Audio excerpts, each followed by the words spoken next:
আমাৰ একেবাৰে ঘৰুৱা দৃশ্য। ডেক্সিত পানী অকণমান বহাই দিছে, এনেকৈ জুইকুৰা জ্বলি আছে বাৰু।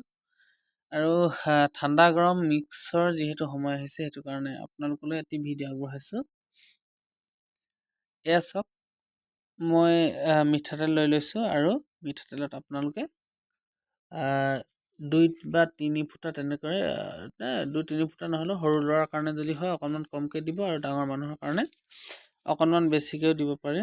3 ফুটামান দিব পাৰে বা 2 ফুটা দিব পাৰে। একচুৱেলি আমি 2 ফুটাই দিওঁ।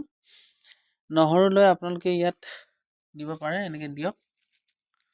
আৰু এনেদৰে লৈ এইটো সকলোৱে জানে, তথাপিও আগবঢ়াইছোঁ আপোনালোকলৈ, কাৰণ আমাৰ প্ৰাকৃতিক যি চিকিৎসা তাক আমি নুই কৰিব নোৱাৰোঁ। এনেদৰে ইয়াত দি দিয়ক।